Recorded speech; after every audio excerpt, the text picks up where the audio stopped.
On the day of the attacks, the losers were the 2,977 civilians who were murdered. It was the children who found out their parents weren't coming home. The New Yorkers who witnessed the smoke rising from their city.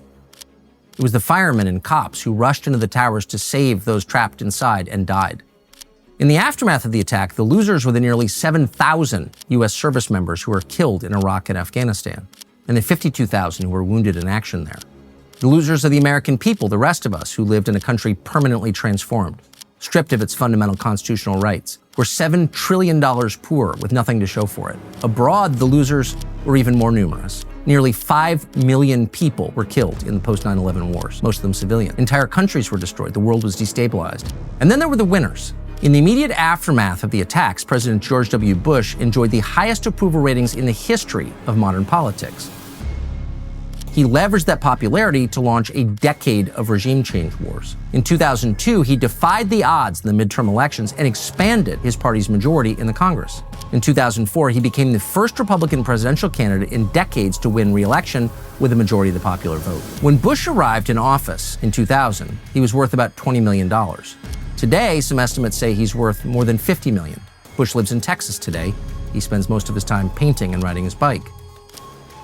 National Security Advisor Condoleezza Rice, who spent most of 2001 ignoring the steady stream of very clear warnings about an imminent terror attack, got a promotion. In 2005, she became the Secretary of State. She received the overwhelming support from the United States Senate. Since then, Rice has enriched herself by serving on numerous corporate boards and is director of the Hoover Institution at Stanford University, where she is a professor. Disgraced CIA Director George Tenet, meanwhile, retired from the CIA in 2004, about a year after he provoked the invasion of Iraq.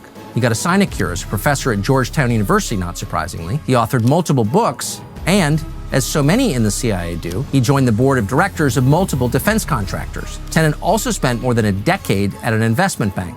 After leaving the CIA, he was awarded a Presidential Medal of Freedom by George W. Bush. That's the nation's highest civilian honor. John Brennan, the Saudi station chief who helped the hijackers get their passports, blocked Alex Station from getting basic biographical details about Osama bin Laden, and personally worked to ensure that John Kiriakou ended up going to prison for telling the truth about what the CIA was doing, ended up running the CIA itself. He was appointed by Barack Obama to be director. While running the CIA, Brennan was caught hacking the computers of the Senate Intelligence Committee. Brennan lied about that and never faced consequences for that lie. After leaving the CIA, he played a central role in the Russiagate hoax that dominated Donald Trump's first term. He obtained a sinecure at the University of Texas and became an MSNBC contributor. Cofer Black, who ran the Counterterrorism Center, left the public sector for a successful career as a defense contractor. In 2017, maybe inevitably, he joined Hunter Biden on the board of Burisma, the Ukrainian gas company. Paul Wolfowitz, the Pentagon official who began calling for an invasion of Iraq just hours after the 9/11 attacks, ended up getting the war he wanted. He also got a promotion. In 2005, Paul Wolfowitz became the president of the World Bank. He resigned 2 years later during a corruption scandal. In 2016, Paul Wolfowitz endorsed Hillary Clinton. And finally, there's Philip Zelikow, the man behind the Dishonest Commission report. After finishing his time as executive director of the commission, Zelikow got what he always wanted: more power. His good friend, Condoleezza Rice, rewarded him for the work he did on the commission. Zelikow became counselor of the State Department, where he acted as Rice's deputy. He has since served on too many boards to mention. He's also served as an advisor to the Obama administration and the Bill and Melinda Gates Foundation.